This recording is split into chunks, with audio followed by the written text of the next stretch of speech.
Looks like we have some people online. This is excellent. Righty, I'm gonna move this light because it's making it fuzz out a little bit. Has that made it worse? Probably. What if I move this here? There we go. That's a bit better. What's up, everybody? Who we got in the chat so far? Troy Tackett. What's up, man? Sean.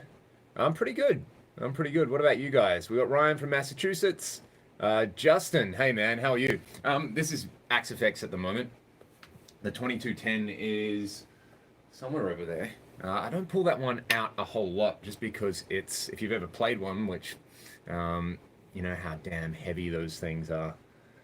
Happy Fridays. Yeah, welcome everybody in the States. Welcome to the future. It's Friday.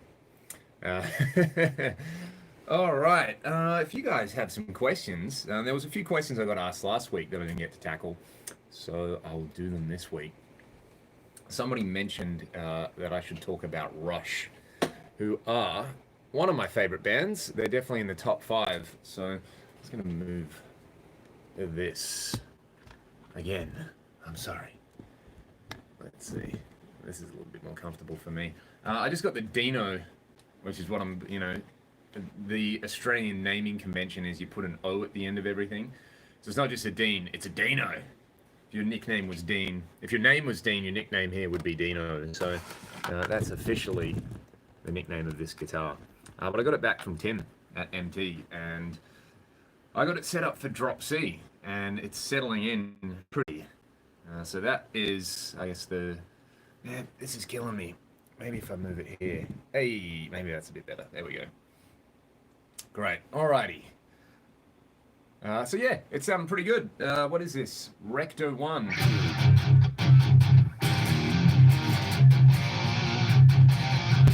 I'll give it something with a bit more mid-range, like this.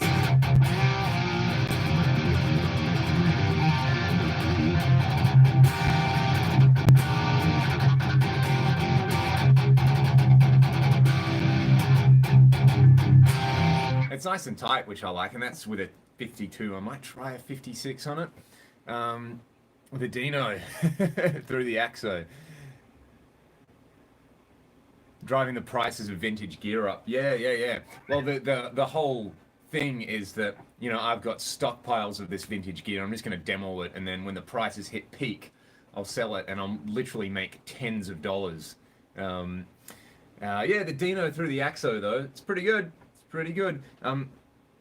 The thing that I like the most about this guitar is the pickups. They've got a, they're proper Seymour Duncans in there, and they sound pretty sweet, I think. I'm gonna just move this light again. All right, maybe that will be better. There we go. All right, we're getting there. Bit of, you know, this is showbiz. Get the lighting right. Who's your daddy? That is one of my favorite usernames on here as well, by the way. Bass 10, mid 4, treble 4. You got it, man. Turning knobs to extreme settings is something that people should do more. Like, you know, when you play a plexi, sometimes you turn the bass on 0 and it sounds really, really good. Ah, that's why, because this light isn't on. Hey, we're getting there. All right. Excellent. Yeah, and sometimes turning the bass on 10 sounds really good, but, you know, we're always like, whoa, bro, I adjusted it from 5 to 5.3 on the knob, and now it's definitely in the zone. It's like, kind of doesn't work like that. Is it winter in Perth? Yes. It's probably the coldest it's been all year, the last week or so. Where are we at? How does it feel compared to a Gibson with a stop tail? The one thing that I like is, well, I said the one thing that I like. There's several things that I like. I'm so glad it doesn't have a Floyd, because I'm not a Floyd guy. So I like that it's a stop tail. And I guess the only other guitar I could really compare it to is a non-Gibson as well, is this thing. I don't know if I showed you guys this last time. This is a Hamer Standard.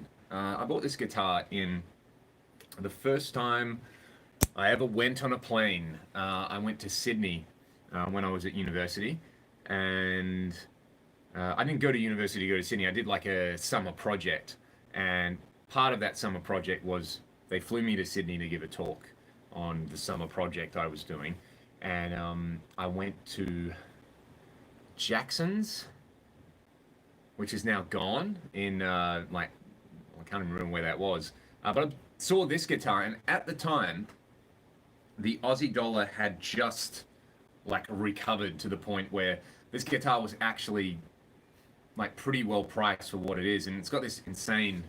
I don't know if you guys can see that on the live chat, but it's got this insane figured carina. I'm gonna have to pull this guy out, and I ummed and ahed about it for a couple of days after I'd seen it, and it was like, you know, I called them up and I was like, oh, do you guys still have that, you know, that Hamer in there? And I bought it and they shipped it, and it was like, it arrived about 10 minutes before I got home. So that was pretty awesome. And I think all I've done to it is I have changed the pickups. Have not touched the setup. The setup on it is fantastic. The fretwork, everything. It's just a very, very nicely made guitar. Anybody out there who owns some vintage Hamer stuff knows that they're really, really good guitars. Let's see. Let's go drop E.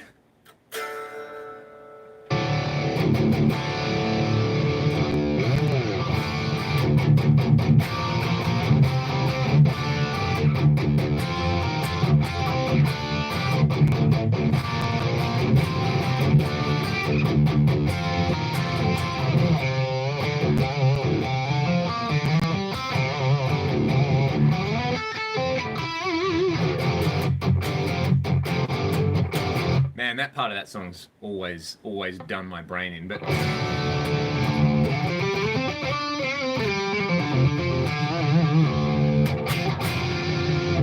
so it's got a jazz in the neck, which sounds really, really good, Duncan jazz, and it's got one of the Duncan evenly voiced harmonics pickups in it. Yeah, and it's, man, it like weighs a ton. It's such a big, fat, chunky guitar. But yeah, it's killer. It's absolutely killer. I used to play this live. I need to pull it out again and play it live. But this is kind of the only thing that I can compare with that because it's a weird shape. But you see this has like a traditional Gibson bridge and stop tail. That one doesn't have the stop tail. It goes through the body. Rip the headway out. Hell yeah. All right. Let me see. I'm missing some questions.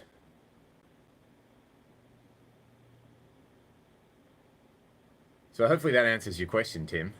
It would be a great band name, I think. I always think of it, you know, there's that artist, is it Hosier or something? So I always think of your username when I hear Hosier on the radio. The JMP1 with the Zach Wild, is this a good sound? I'm sure you could make it sound good. Any style Marshall circuit boosted with that sort of drive is pretty cool. Yeah, well, it's funny, man, because I got this guitar, and you know, if I don't shave, like this guitar is actually in proportion to my height, and I wonder if I'll have to find an old photo of me playing it when I didn't have a beard, and I remember there were a few old guys who came up and they were like, "Mate, gotta tell you, you remind me of Alan Collins from Lynyrd Skynyrd, or however you say it." Being Australians, they always butcher stuff like that. So yeah, this is my Alan Collins tribute guitar, and yeah, when I don't have a beard and I got my baby face, I guess I kind of look like him, being tall and all. But this is great. I'll get the headway out in a second. Have you guys, yeah, you know, seen that one probably? Yeah, Gibbo Explorer, the Carina. What am I playing through? The Axe FX 3. Yeah, the USA Hamers. They're if you can find them secondhand. There was a period of time where they were pretty cheap.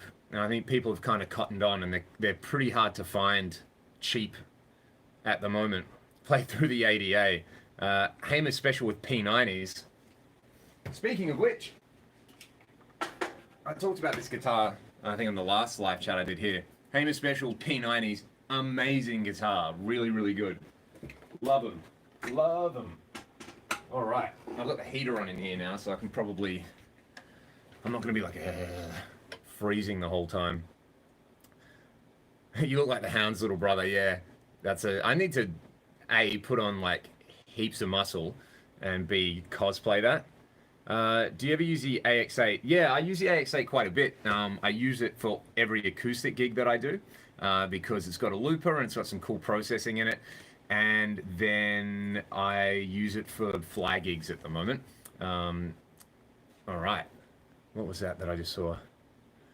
A Ramajammer afternoon. You too, Jack. What's the rarest guitar you have?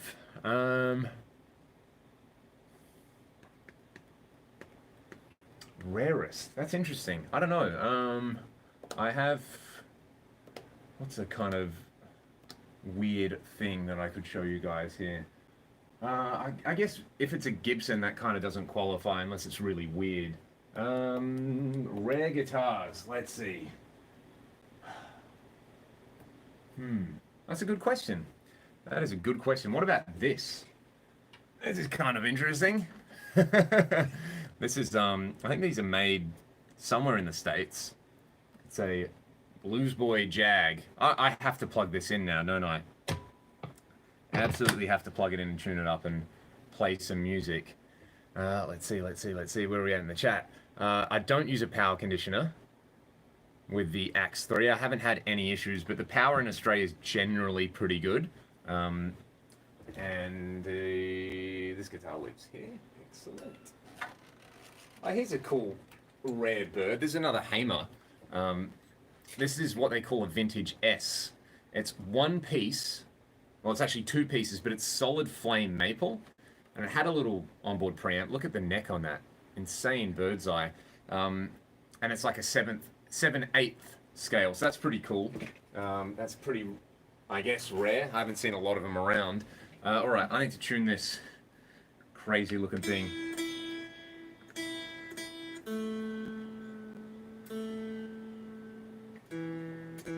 I have this in a slack tuning, so it's just E, A, E, A.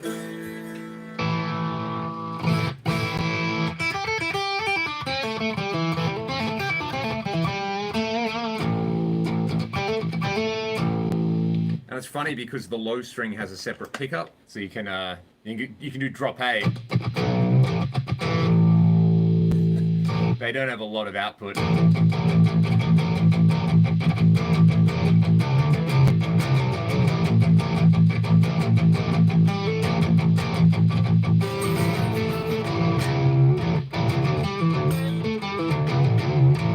Yeah, it's interesting. Where's my slide? Yeah, that's basically what I play it with, like just in a slack tuning. And anytime I like to convince myself that I can play slide, which I cannot do to save my life.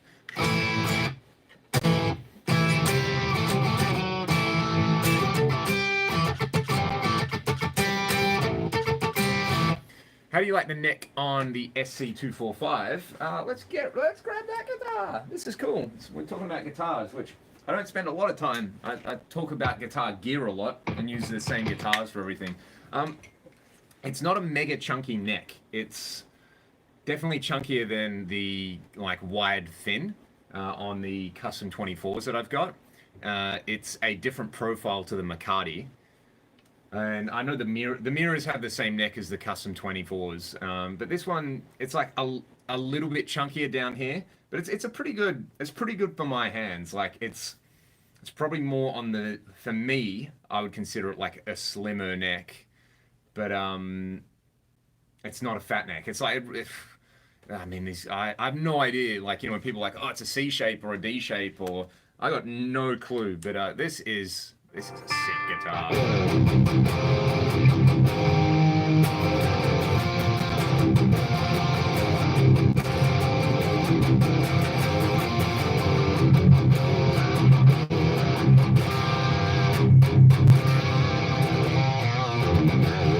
I don't know, it's just got the thing. Maybe this is the rare one, because it's my Goldilocks guitar. Les Paul has a full inch neck thickness. Whoa, that is bunts. Yeah, I've actually got, let me show you guys this. Oof, bumping guitars. Oh my gosh. Yeah, this guy has, so TB Jones P90s in this. He's getting a nice kind of yellow about it. I think there's a 3 custom. And the neck on this is definitely fatter than the PRS.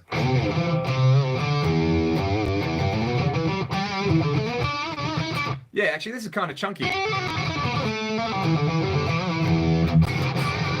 I'm pretty tempted to put humbuckers back in this and just play it a whole lot more. This guy, the frets aren't super big. They're alright. How's the fret life in them? Man, I forget about this guitar. How's that? I'm a moron, but it's funny. It's a funny meme, isn't it, taping the headstock? Someone was talking about the JMP1 in there as well. The good old OD2. And yeah, OD2 is my main squeeze on that thing. You can pretty much set that preamp more or less flat and just adjust the gain and the volume and get a pretty good basis for a rock tone, I think. We're talking about Phil Collen, the man with the world's greatest abs. Yeah, I've actually played one of those PC guitars, and man, they're like set up with 13s or something ridiculous, and holy crap. I bet the fretboard is wonky. We should scan it, shouldn't we? That'd be interesting, because this has not been touched from the factory for 15 years or something. It would be very interesting to compare this guitar. Tim, MT Guitars, who's in the chat, say hi to Tim, everybody, because he's the setup master. Yeah, he has this amazing History Les Paul, which is a kind of one of the top of the line Japanese-made clones. And I had a bit of a whittle on that one yesterday. It's been haunting my dreams. It's so nice. That'd be a good one to compare to this, I think, and do a little shootout perhaps. Oh yeah, you'd be looking at. Oh yeah. This one has never been set up. So yeah, let's do a Plek video about this Les Paul custom at some point, because I reckon that would be funny and interesting. All right, where are we at? We'll go back to the Dean, because I was digging that. The neck on this is so nice to play. More ADA stuff, yeah. You know, I've been looking around on eBay for one of their, what's it called? They had a delay back in the day, like a rack mount delay, which is I understand is pretty desirable. Always, how you're always on beats 2 and 4 coming along. Shocking. We had a sequence of gigs last weekend. If you tuned into last week's chat, we were out in Kalgoorlie, and we played that song a few times, and it just all goes out the window. You know, you're like, yeah, I'm gonna do the Ois, and you start, and it's live, and you're like, what do I do?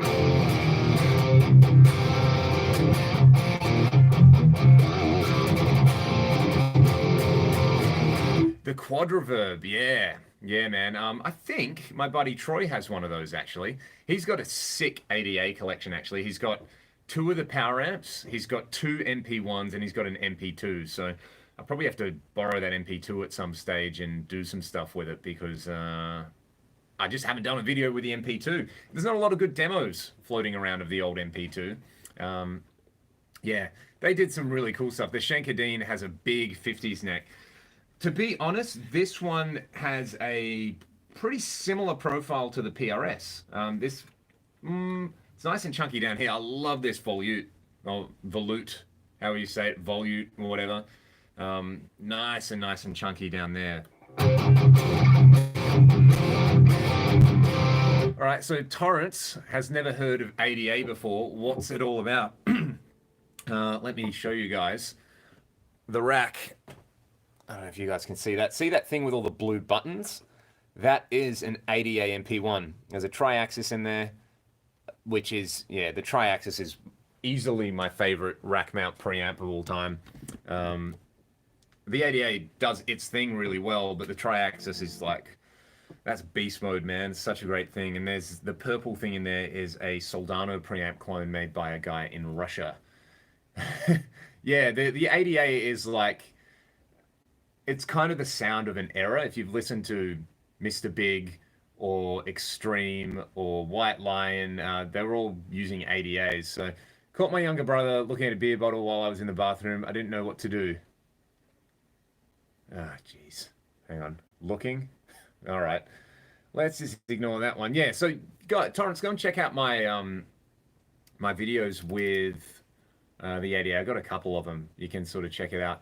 Any suggestions for SLO tones in a pedal? I've tried the slow distortion, the Wampler, and it's not bad. It's, you know, one of those things often with like those kind of amps, it's like I don't really think you can characterize like a, you know, I call them big iron amps, you know, because they're 100 watters, they've got the ginormo transformers, the interplay between the preamp, the power amp, and like the output section is such a part of that sound and feel with those amps, and it's really, really difficult to replicate. You know, you can get a pedal which can replicate like the preamp section and give you the same sort of gain structure, but you're not going to get, depending on the amp you're running it into, you're not necessarily going to be able to cop like the whole experience. But the slow distortion, the AMT stuff, thanks for mentioning that, because I've tried some of their stuff.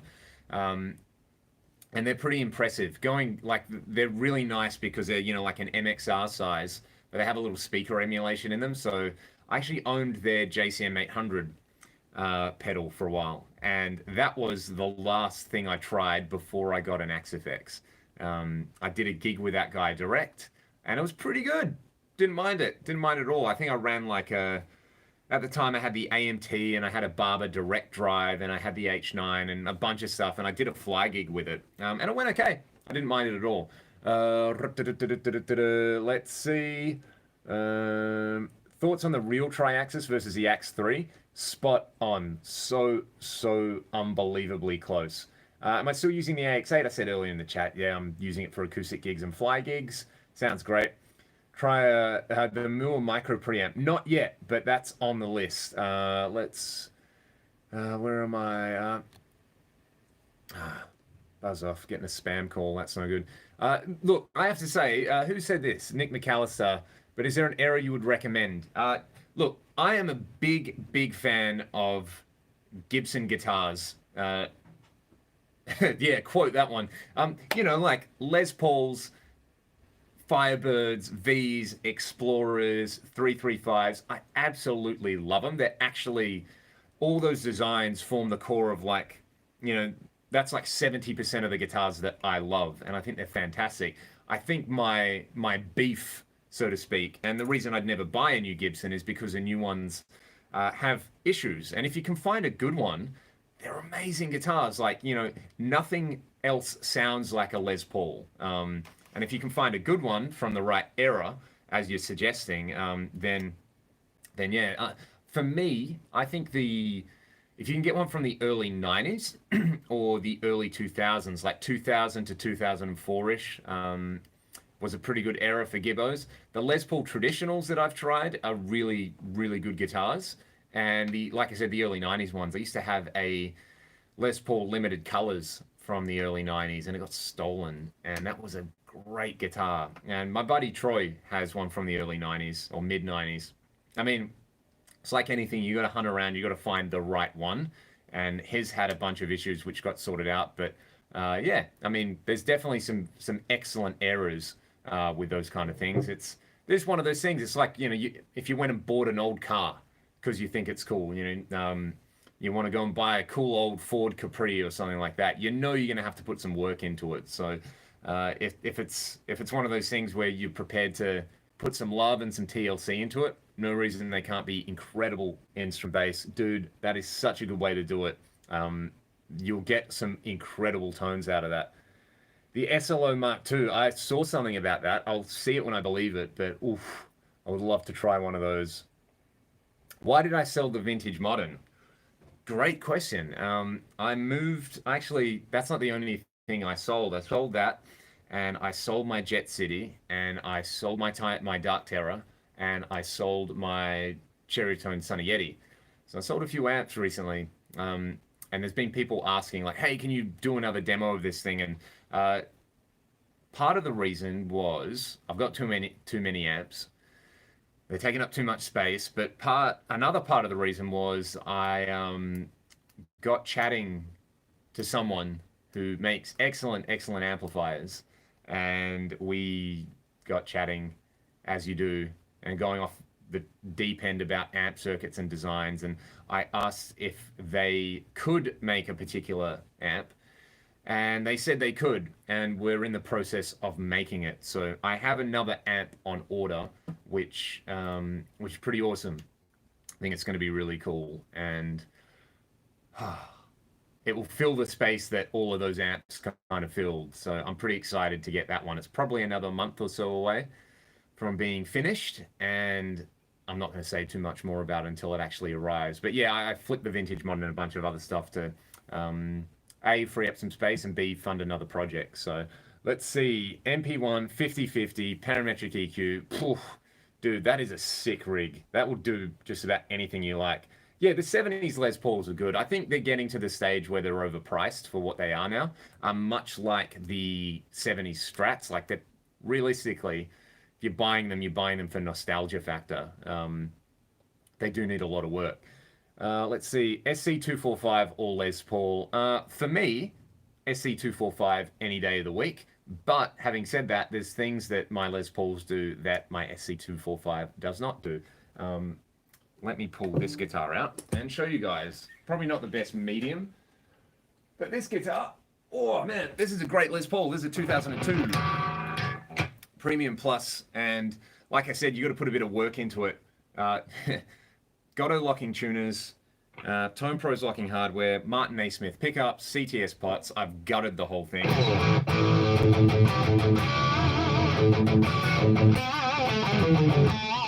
Probably should tune it, hey. But it's pretty cool. This is my, the 59 and 58 reissues are great guitars. Again, big money. But if you get a good one, they're good, So this is my alternative to a 59 reissue. There we go. Looking like it's in tune. And the cool thing about this one, obviously I'm a big Gary Moore fan. Let me bring up like a Marshall thing. What do we got here? Scenes. Let's go. Whoa! Might turn that down a little bit. It's got that like clangy, karangy.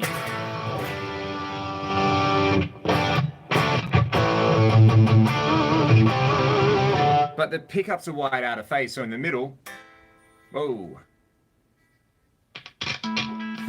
Wide. You can tell I did the wiring on this guitar because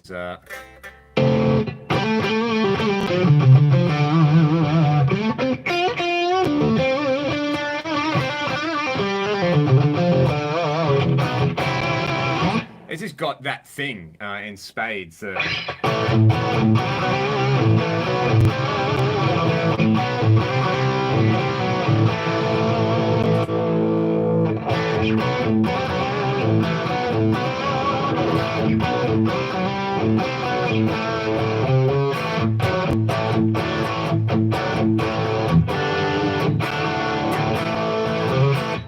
And the SC is awesome, but it doesn't really do that. It's just different, I think for me, it's like individual guitars have a thing, as opposed to specific makes or models.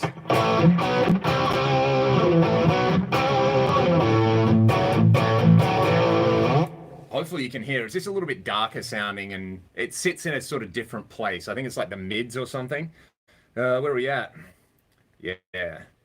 Yeah, man, it's like, corporate practice and actual instruments are a very different thing. And, you get those people who are like, oh, you just hate Gibson because you can't afford a Gibson. It's like, well, are they even watching? Like, that to me is just proof. Like, I'm sitting here being like, oh, yeah, hey, I got all this beef with Gibson. And people are like, oh, you can't afford a Gibson, bro. So it's just proof to me that they don't watch the video. They just see the title and they go, I'm going to leave a comment and show this guy who's boss.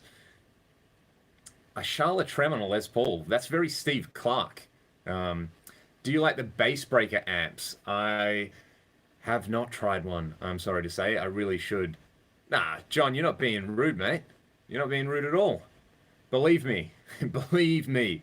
I've got a demo of the Katana, and this is one of these things which is like I get a comment every day. Either someone's like, awesome demo, or someone's like, hey, you used it in the wrong way. So I think however I set it up.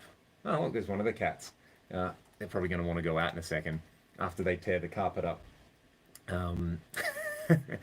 Yeah, I think I went from the line out and ran it through an IR. So a lot of people were saying I was missing the power amp modeling section of it. So I need to revisit the old Katana and do another demo. But they're really good. Like if if you want a great amp just to have kicking around the home, or you're a beginner, or you're like a teenage kid and you want something which sounds good, get a Katana and just plug into it and use it, because I think the 3 or 4 sounds that you can get out of them are very usable sounds. Should have sold your Dark Terror to me. Yeah, man, if you can find one, do it. I actually sold it to an ex-student of mine who's now in a great band and they're gigging, and he's using it to record. So I was very happy to sort of pass the torch there. Yeah, that's such a good way of saying it with Gibson. It's not about the guitars, it's about the corporate structure and the management and all the marketing snafus they've made. A signature Friedman. I'd do that. Call me Dave. We'll do it. I wish it was a signature Friedman. It's very much in that vein. But, Dave's got better stuff to do than build amps for me. So, let's see. Since Hamer, other companies make Gibsons. Yeah, hey, Hamer were probably the first company, because their whole thing was like, hey, no one's building these vintage Gibson guitars anymore. Let's do it. What era Bernie are the best to go for? A lot of people say the 70s. I think mine's from the late 80s. But they always make pretty solid stuff. Look at the History line of guitars as well. I think they come out of the same factory. Hey, come on. Time to go out. Go on.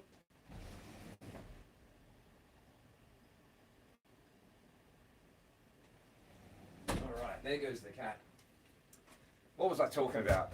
We're talking about Les Pauls and all that kind of stuff. Ted Nugent, yeah, man, what a dude.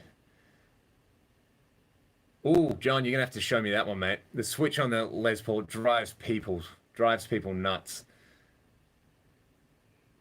Hello from Vegas. Love Vegas. I had the best birthday party ever in Vegas. Played a gig. There's the cat. Talk about Rush. Should we talk about Rush in a second?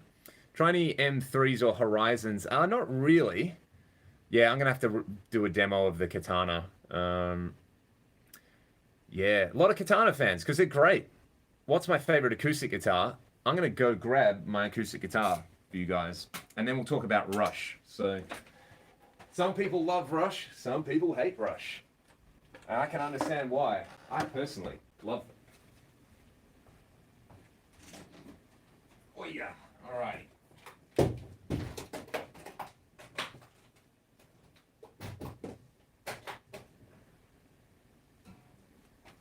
Here he is. So this is a Headway guitar. These are handmade in Japan.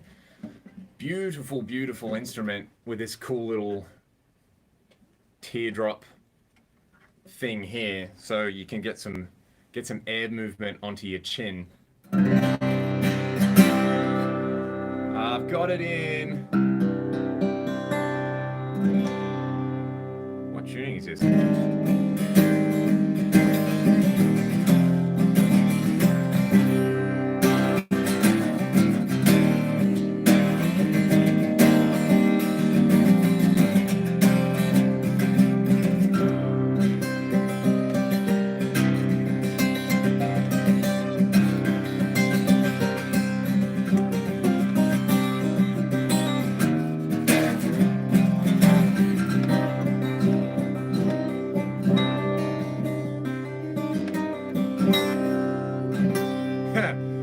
Why is he an ex-student? What did you do?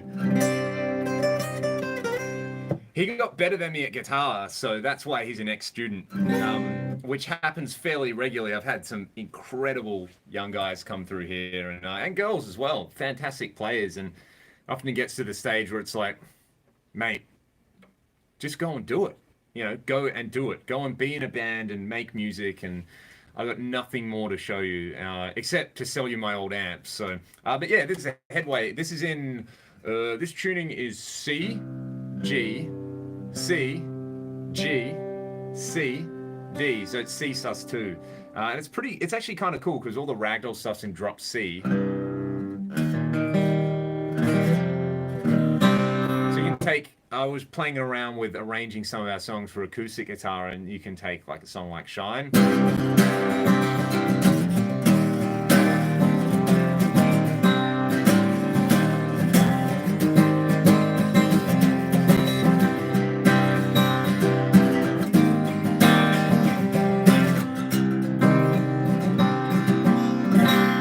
Because it's C sus2 and we have a lot of stuff that's kind of like, it does the major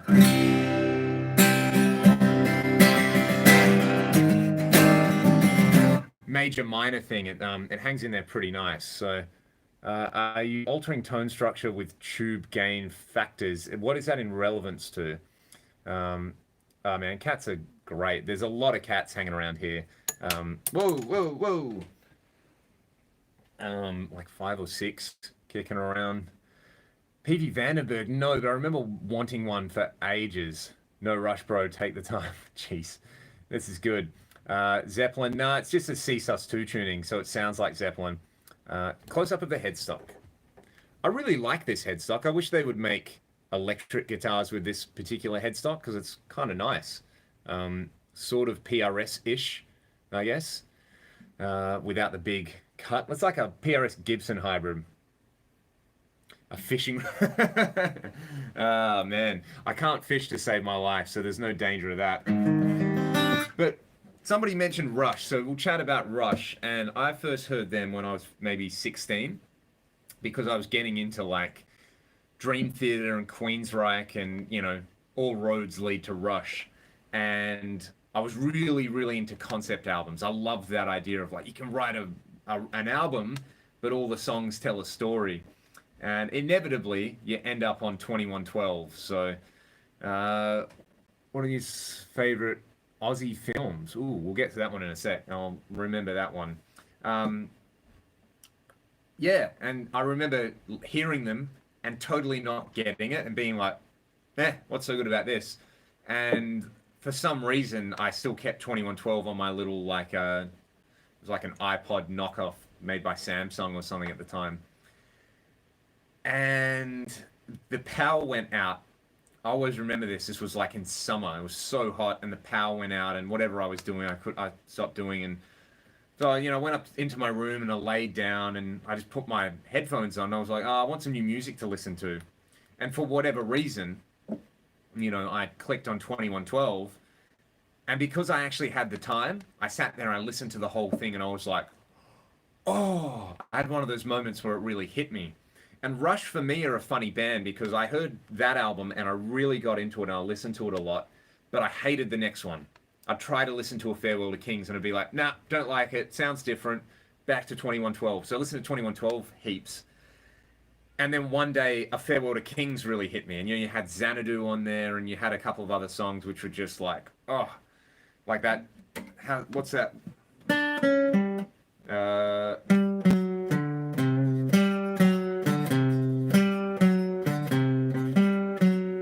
Like Mixolydian thing Alex is doing. And so then A Farewell to Kings was my favorite Rush album. And I hated the way Hemispheres sounded anytime I tried to listen to it. So I was super into Farewell to Kings for a few weeks. And then Hemispheres hit me. And it's like, oh, I get it. So it was like with each Rush album, it was really funny. I think because they changed just enough on each album, it would take me a little while to get into the next album. And I would slowly, like if I was going through a Hemispheres phase, you know, this is like being into Rush for 10 weeks. I was up to Hemispheres. I hated the way Moving Pictures sounded. I hated the way Permanent Wave sounded. It's like, oh, there's keyboards. But slowly, each progressive album would grow on me.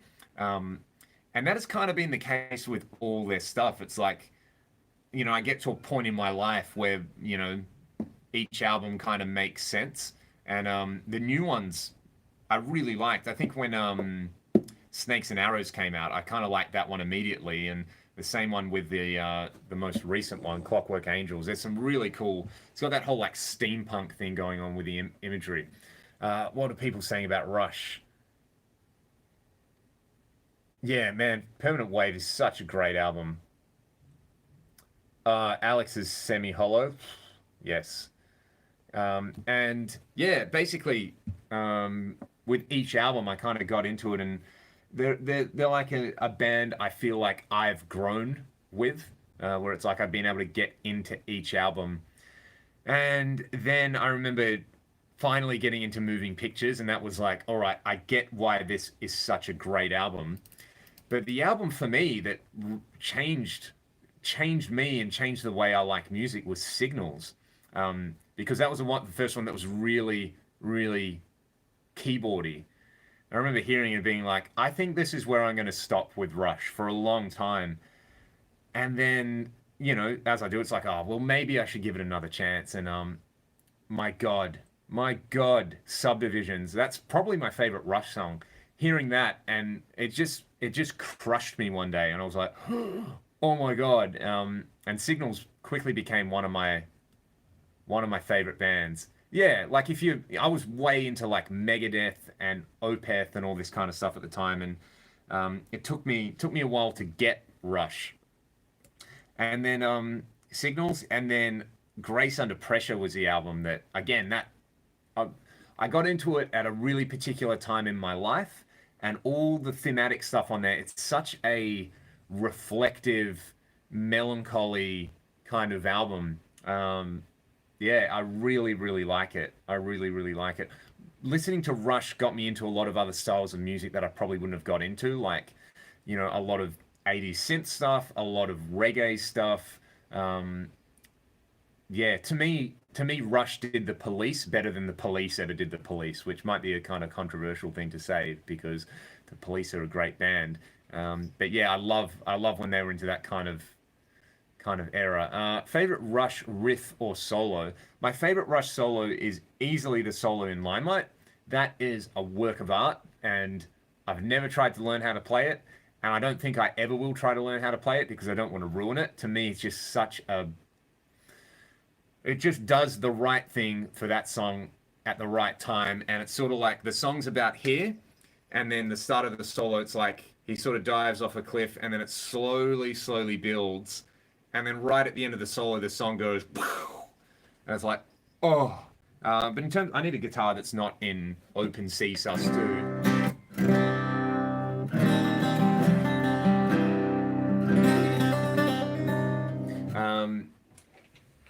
What do I have that's in standard? This Les Paul will do the trick. And it's really, really funny. That Rush documentary they did really kind of made me emotional because there's a lot of similarities, I think, in the background with those guys, like their upbringing, and even like Alex is, his parents are Yugoslavian. One of my parents is Yugoslavian. Neil Pitt is this incredible talent, and he was just kind of doing whatever and working with his dad, and that's kind of where Ryan was at when we started playing music together. And yeah, there's a lot of like eerie similarities. I watched that and I was like, oh wow, this is kind of a similar origin story. Not that my band is anything like Rush, but yeah, kind of spooky with those things.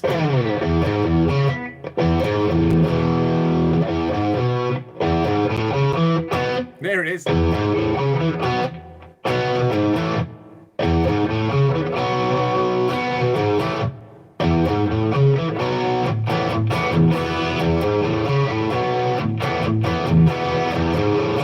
And obviously Alex is like a massive influence on the way that I play, like a lot of those hemispheres chords.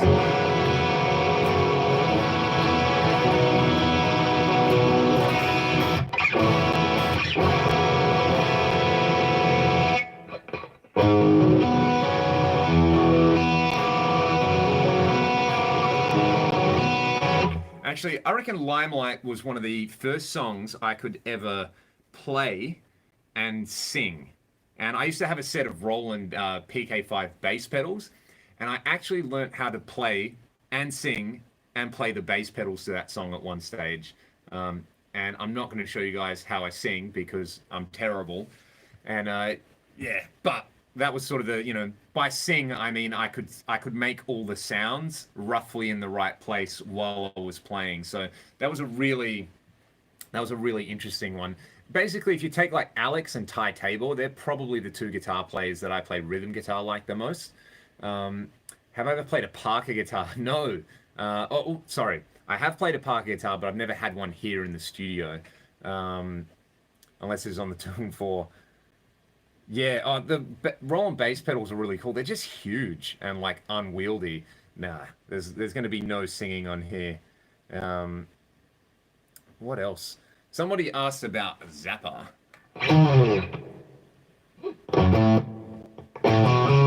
What? Da da da da da da da da.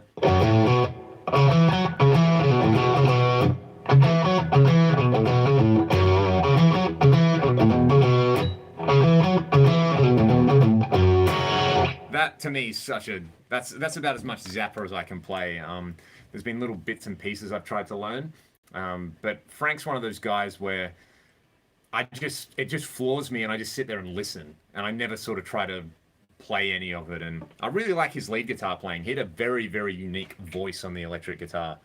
I much prefer listening to Frank play the guitar than the other guitar players who played with him, who were incredible, you know. You do a vid on this between a JCM 800, 900, and 2000. Yes, I'll have to do that when I can borrow an 800 again. It was Titanic.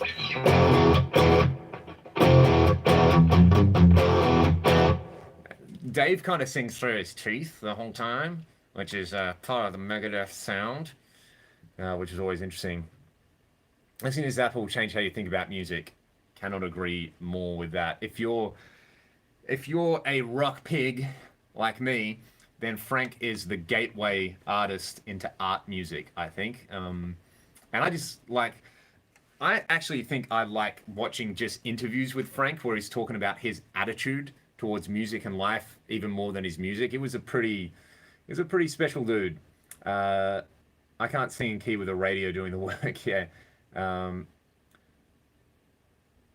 What are some of your favorite bands with dual guitar players? That's a good question. I reckon dual guitar players, they were like the bands that kind of got me into music. Thin Lizzy would obviously be one of them. And I learnt a lot off that Live and Dangerous album.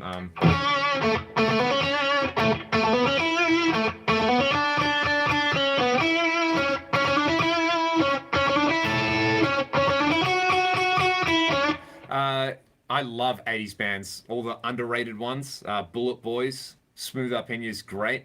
We're actually doing a gig with XYZ in Melbourne in March, and I'm so excited that it's like a festival thing.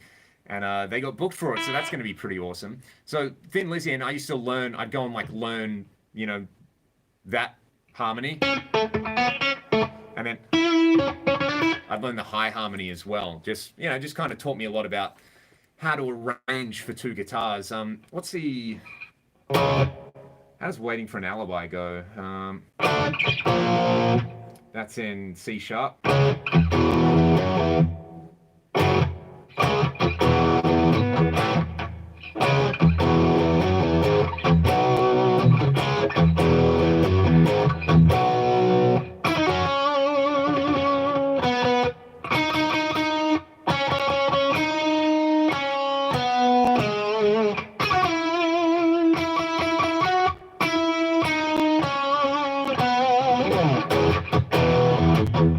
Man, what a riff.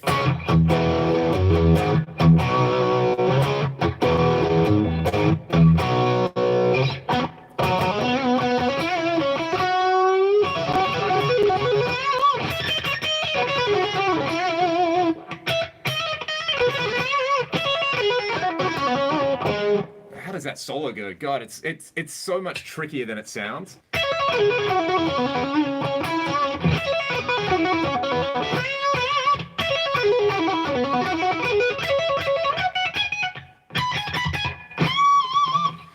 Yeah, that's an absolute ball breaker, that solo in Waiting for an Alibi, actually. Melbourne in March. 40 of yeah. Axvest question, messing around with the advanced parameters, what point is it no longer a model of the amp?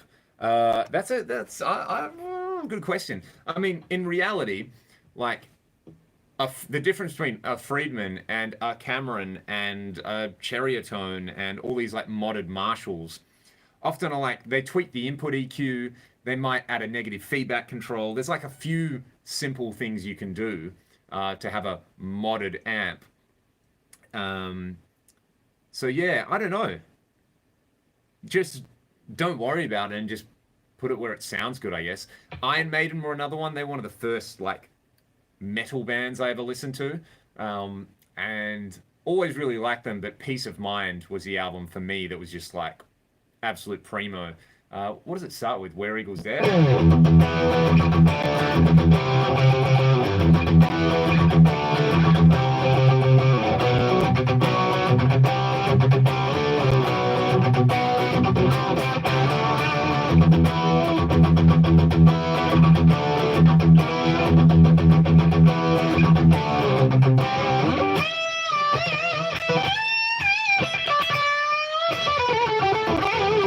Love Dave and Adrian. Queensryche were another huge one. Scorpion. You're listing Thrash Pit 66 knows what's up. Queensryche, obviously, love those guys as well. Megadeth were another one for the dual guitar thing. Metallica, you know, Priest, all that kind of stuff. There's probably a lot of like dual guitar bands.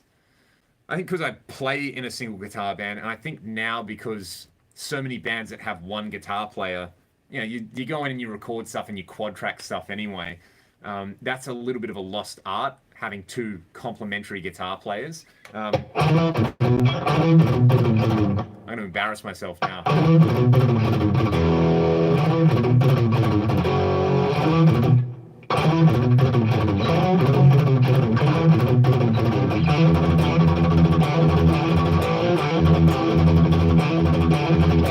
It does something else there. I can never remember how to play that. What a great album Rust in Peace is. Do I like the tone of Stryper? Yeah, I reckon that's one of my favorite things about Stryper. They have a few songs that I like, but Oz and Michael had that like super pronounced mid-range Marshall-y thing. Marshall, or did they use Messrs? I can't remember. Catch you later, John. Have a great day, man. Yeah, Stryper had some cool stuff, but they had some killer tones. Yeah, and you know, it's like in that tradition of absolute, you know, let's take Judas Priest and Van Halen and absolutely hot rod it. Yeah, okay, so they were. I think they were like a 2C plus band, which is pretty funny because you listen to Stryper and you listen to Metallica and they're using a lot of the same gear and they're pretty different outcomes. All right. Danger, Danger, yeah, fantastic. I love that everyone forgets that Andy Timmons was in Danger, Danger. They were one of the better melodic bands from that era. God, he's a good guitar player. And a really great guy from everybody I've ever heard who's worked with him or met him. And you can certainly, I think you can hear that in his playing and, you know, when you see interviews with him, he just seems like a pretty down-to-earth sort of dude. Which is great because he's absolute god tier on the guitar. So good on you, Andy Timmons, for not being an absolute jerk. But then again, there's a lot of people like I think the reality is if you play music, then you know that set of parameters in your life and trying to be open and artistic, and you learn a lot of things about how to be a decent human being. The ISP Theta. God, everybody asked me to demo that, and I, for the life of me, cannot find one here in Australia. Dominic Miller, yeah, hey, that's a very, very good question. I haven't listened to any of Dominic's solo stuff, but one of my favorite albums of all time is Ten Summoners Tales, the Sting one of the Sting albums that he's on, which obviously has Fields of Gold and it has Shape of My Heart and it's got all the sort of hits on there. But there's a couple of other songs on there which are just, God, they're incredible. Like St. Augustine in Hell has this like groove in 7 and this guitar stuff and mind-blowing. Sting's an incredible composer. Man, Ten Summoners Tales, that's another album that just arrived in my life at the right time. I have some very, very good memories attached to that album, actually.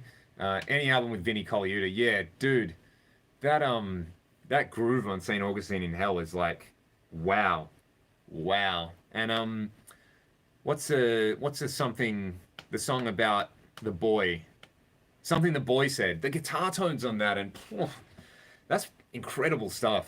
Sting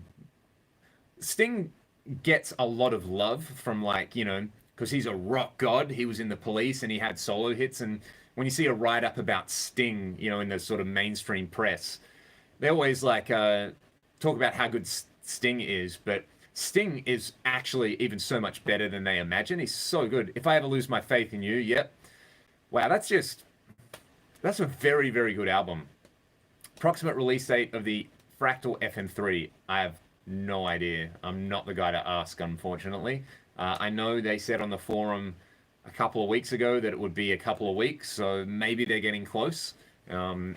Hopefully, because I would absolutely love to get my hands on one. It'd be such a good form factor. Night Ranger had a great tone, yeah. Jeff Watson as well. Actually, Jeff Watson's signature Hamer that's a bucket list guitar for me. I would love to get my hands on one of them. Tora Tora, yeah, I've got a Tora Tora album on vinyl, the one with like the like fighter plane on it. That's a cool album. Thoughts on Carnival? Great band. I know some of the guys in that band. I've actually been lucky enough to play in a cover band with some of them, which is, you know, they probably don't want you finding that out. But yeah, incredible band.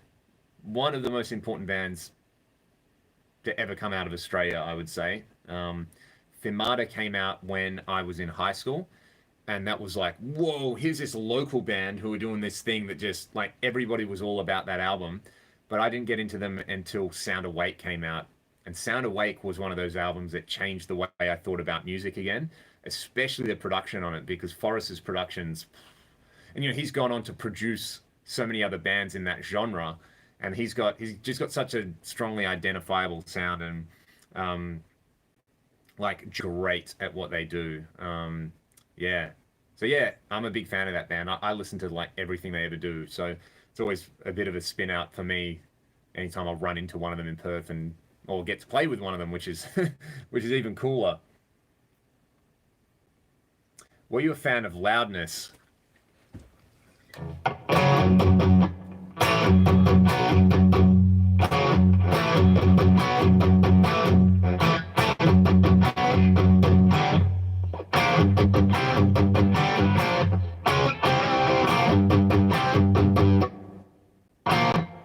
How does that riff go?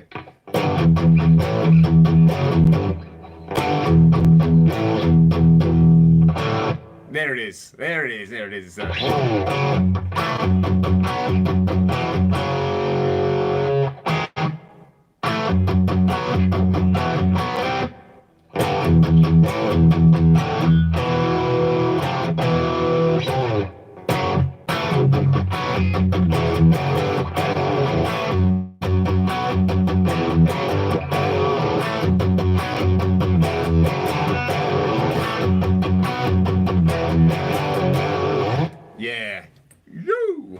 Man, that's a great song. If you've ever checked out the band Primal Fear, they do a great cover of that song. I've never heard of the band Splendor. Check out Vinny with Herbie Hancock and Tal. I've seen some of those clips. I saw Vinny and Tal play with Jeff Beck at the Perth Concert Hall. That was pretty awesome. Pretty darn awesome. Vinny was just, wow. Like, watching him play. I reckon I watched him more than I watched Jeff at that gig. And it's funny because I saw Jeff Beck a few years later, and he was playing with Michael Walden and Sheila Gonzalez, and it sounded that, like, they basically played the same set list, but it was such a different vibe. Like, Vinny is just pocket and groove, and he's so understated.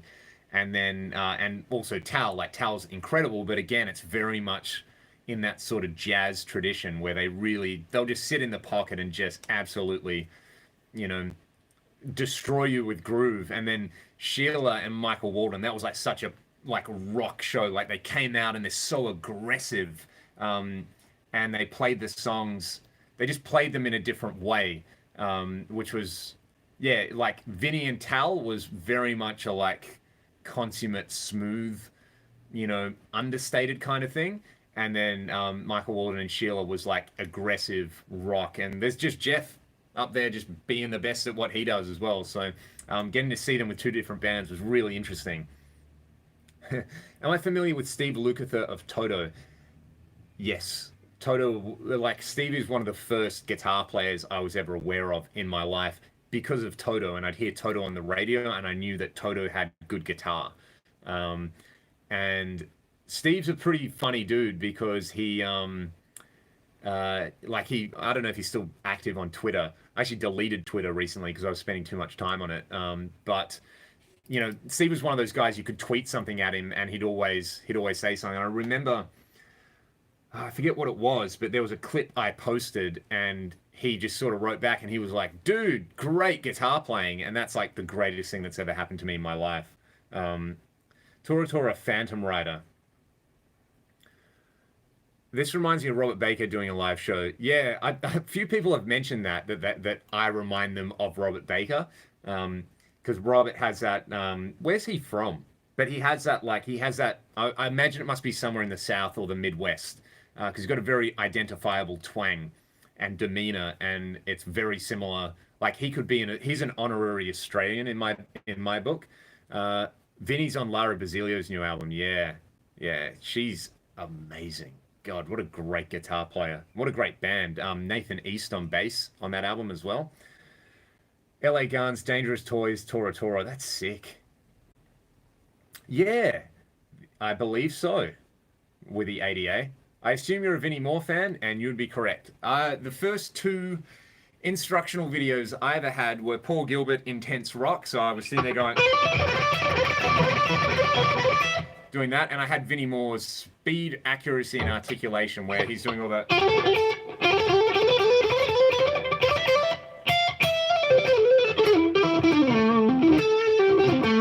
There was a really cool Vinnie sequence that he does. What a monster guitar player, and that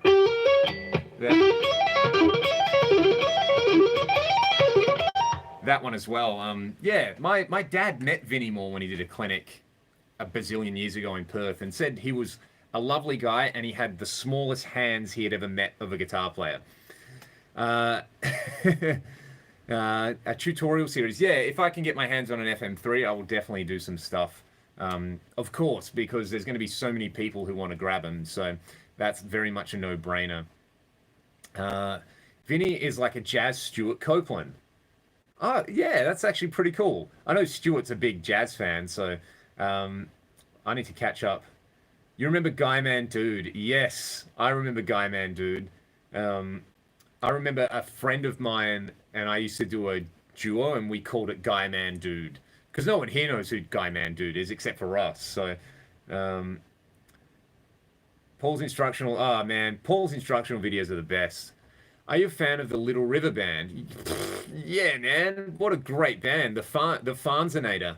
I got to meet the band a while back. Yeah, I understand that the whole current LRB thing is that's a bit of a shit fight. Man, Steve Lukather, what a dude. Like, he doesn't have to do that. He's Steve Lukather, you know. He's played with freaking Michael Jackson, you know. He doesn't have to do any of that stuff. But he does. What a legend. And his son's a really good guitar player as well. There has to be something in that DNA. I haven't tried the DRs. They feel like nylon strings. Interesting. I'll have to check that out. What was I just about to start riffing about? Little River Band, yeah. So they had their classic lineup was really big in Australia, and then they had this guy called John Farnham in the band. And John Farnham obviously went on to be like the biggest thing since Plastic Cheese in Australia, and still is.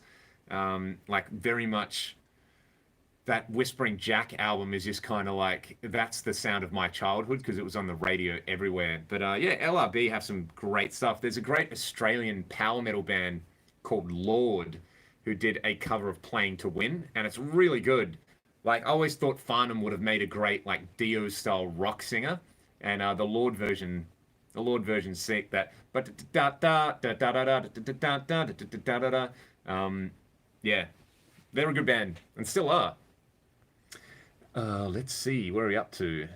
Have you heard of the band from Brazil with a monster guitarist named Edu? Dr. Sin is the band. No, Dr. Sin.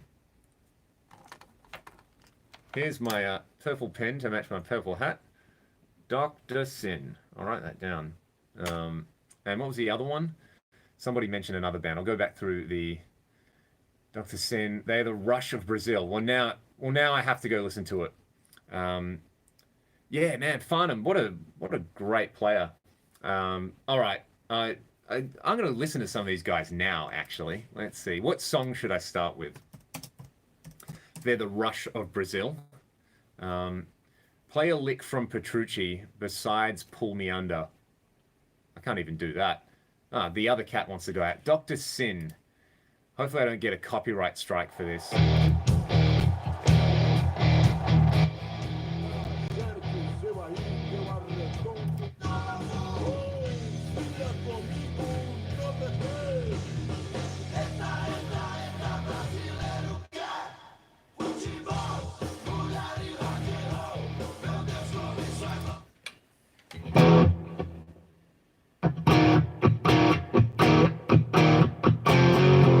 That's cool. That reminds me of Man in the Box, that little... what am I starting with? Football, Girls, and Rock and Roll. God, that's so funny. Let's see, where is that song? Wow, these guys have a lot of albums out. This is cool. It's very cool. Listen to the Doctors. They have a song called Dr. Jazz. I need to hear this. Wow. Listen to the Doctors.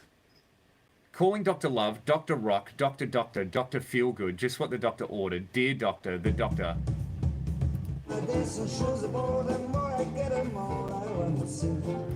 They have a whole album about doctors. This is amazing. This is incredible. Football. Oh, here we go. That's the one.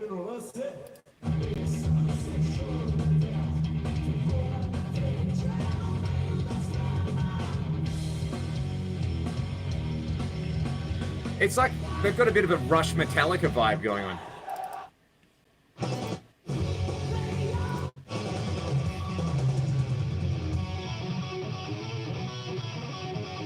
It's kind of Van Halen-y. I like that. Dun, dun, dun, dun, dun. He's obviously using the whammy or some heavy vibrato there. This is sick.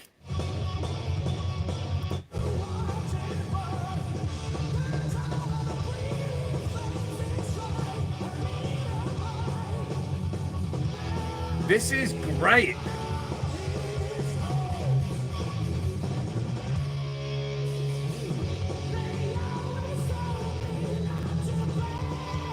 Yeah, that's right up my alley. Great. I'm going to follow these guys on Spotify. That's awesome.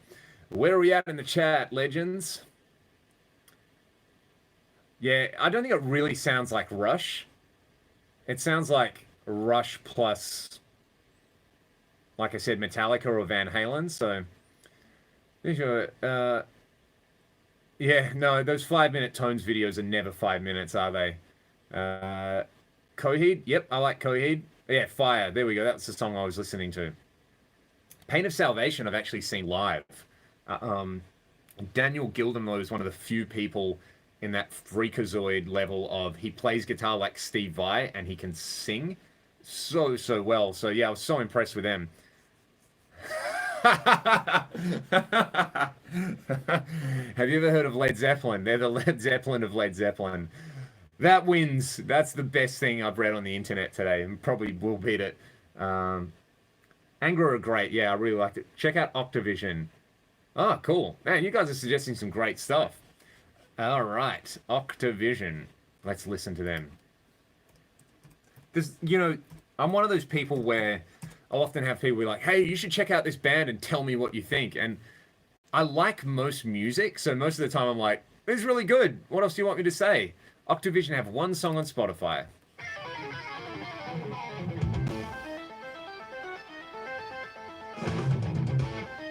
Hey.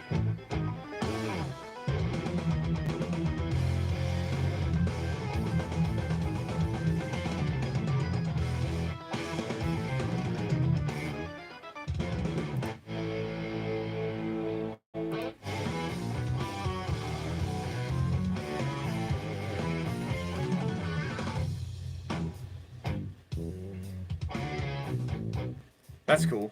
This is very, very. It has that Dream Theater thing going on. Um, have you ever listened to Harem Scarum? Yeah, we really. Harem Scarum are a ragdoll favorite. We listen to those guys a lot, especially the song Hard to Love, because that's like. That might be the best melodic rock song from that era. That is just such an absolute banger of a tune. My God. And the guitar playing's great. All right, who's your daddy? Have a great night. Do we know a boys riff? I do. I actually learnt a lot of those songs because they were doing a semi-reunion thing and they asked me to play lead guitar for it. Can't remember any of them. Ron Jar Zombeck is amazing. Yeah. And Haken as well. Yep, they're great. They're AX8 users. Kiko was in Angra. Yep. Have you guys ever heard Andromeda? Yeah, I've heard Kiko's solo album. I actually had to teach one of the songs to one of my students, and that was like mind-bendingly difficult. It was really, really cool. There's some interesting. He blends so many different influences, and that was so not straight ahead. So that was a really big challenge. Andromeda, because if you like proggy stuff, these guys had some really, really interesting stuff. I had their first album called Extension of the Wish. All right, which Andromeda? I'm just asking for a copyright strike. Extension of the Wish. Yeah. Really cool album. Very, very, very Dream Theater-y. I love this riff. I love Arch Echo. They're really good. They're Canadian, aren't they?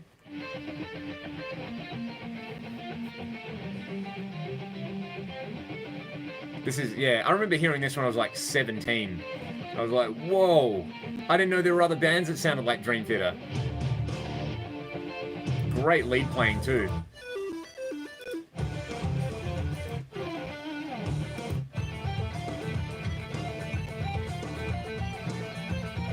One and two and three and four, one and two and three and four, one and two and three and four, one and two and three and four, one and two and three and four. So much seven. One and two and three and four, one and two and three and four. Yeah, I really like that Andromeda album. Am I a Skullfist fan? I've never heard Skullfist. This is going to turn into me checking stuff out, isn't it? I haven't checked them out. Let's see. What was I listening to today? Ooh, Skullfist look like a band I would like.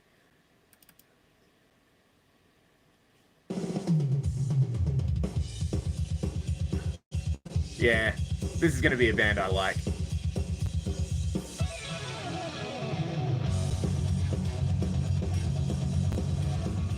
I like Skullfist. This is great. The song Dark Crystal by Alex Gay. Yeah, Arch Echo are great.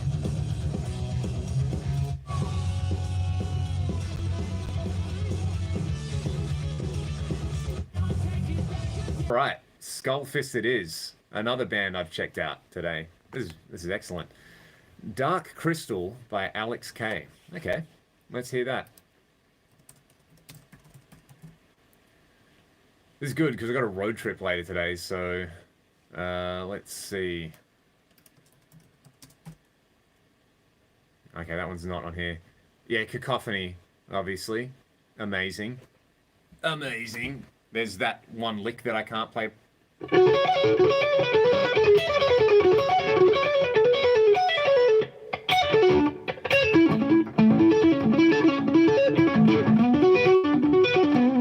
Totally not the sound to play Cacophony with, but you guys get the idea. You know what's going on. All right. All right. So I can't find this Dark Crystal thing, but I will remember to look it up. Like I said, I got a road trip later today, so gonna listen to some stuff. Liquid Tension Experiment. Yeah. I smashed that first album when it came out. When did it come out? Oh, whenever I got it when I was in high school, because I went through a Petrucci phase. God, they've got some good stuff. Good stuff. Hey, GT, that 12 string, by the way, I gotta let the cat out, so I'll go grab the 12 string. Hey. Hey. We going out? Come on. Come on, mate.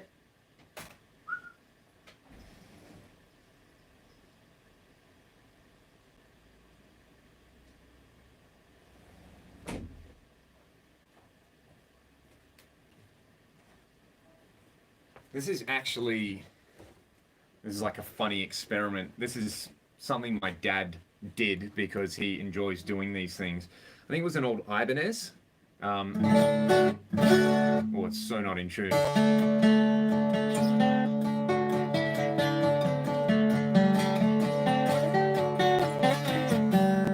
But just for gags, there's a Gibson. He modded the headstock, as you can see on the back, to say Gibson. Just cause. I don't know why he does this stuff. You know, he buys cheap guitars and puts Gibson on them. I think just for a gag, but I'm always like, man, just leave it alone. But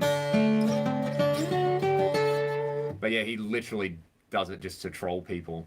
Because if this said Ibanez, somebody would be like, oh yeah, I guess it sounds okay. And then they play it and they see Gibson, they go, wow, it's amazing. So he's a, you know, he's the original troll.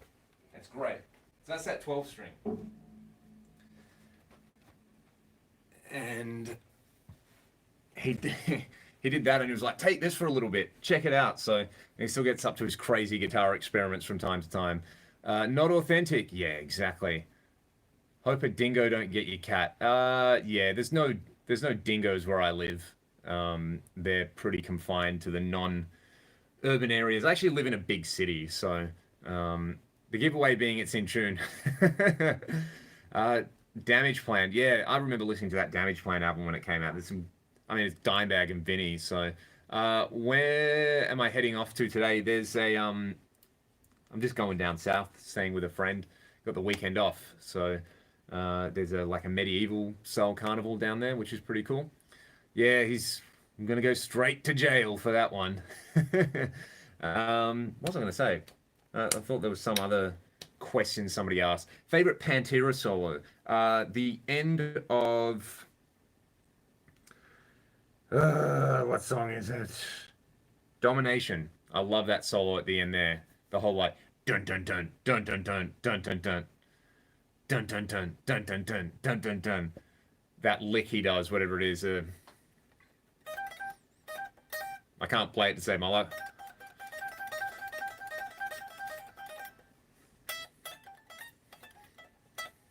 That's just ridiculous at the end there. How long is your cable? Let's test that. I got like a 10-footer at the moment, so there we go. There we go. I reckon I got another 5 minutes worth of questions if anybody else wants to weigh in and ask me anything they like. That's what I was going to say. Yeah, I was listening to the new Killswitch Engage earlier today. Some really good guitar tones on that if you like heavier stuff. Some very good production happening on there. All right, and we got to talk about Rush, which was awesome. What was the Dark Crystal, Alex K? I'm going to listen to that. Floods is so good. Yeah.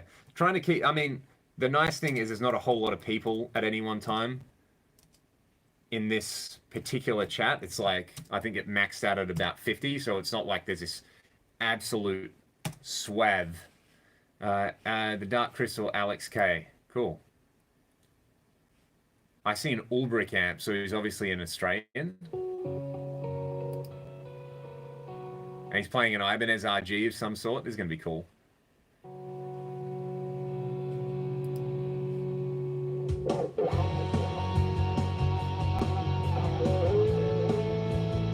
I like it already.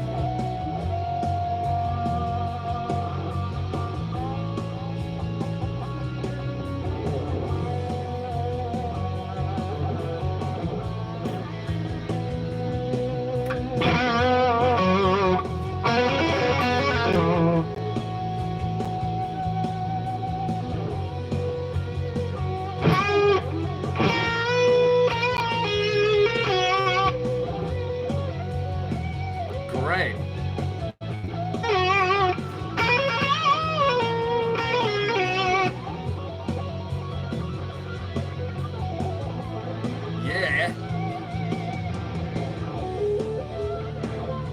Ah, this is great.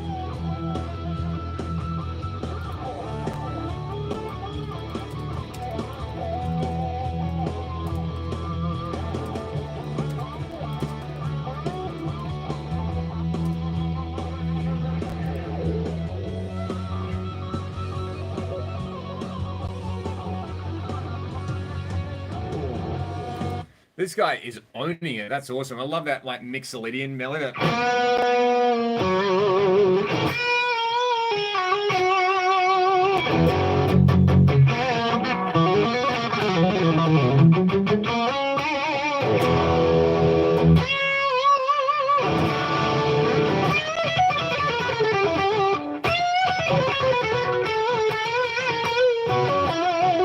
That's unreal. Maybe it's time to clean up your room. Yeah, possibly. Possibly. I actually do clean it every day, but I haven't done that today. Won't respond. Any tips? What do you mean don't respond? I dig the Evertune bridge. I haven't really tried it. Marshall Harrison. I watch Marshall's videos pretty regularly and pick up lots of stuff because my God, that guy is a ridiculous, monstrous player. Just out of curiosity, I'm going to go to his channel and see how many subscribers he has, because he should have just as many as somebody like... the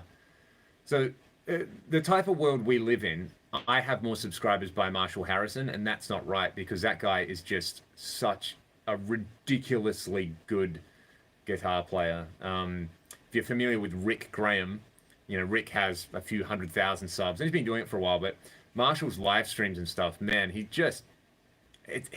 scary at the guitar, and he can sight read, and there's a whole bunch of other stuff. It says disconnected when I have the USB cable plugged into my iMac. The first thing I would try is a different USB cable, and if you're using, well, you don't need to install the driver on a Mac.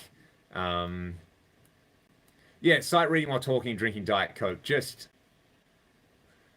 Yeah, Marshall Harrison is actually good at guitar. Like, people tell me I'm good at guitar, and then I watch him, and it's just like, I'm not good at guitar.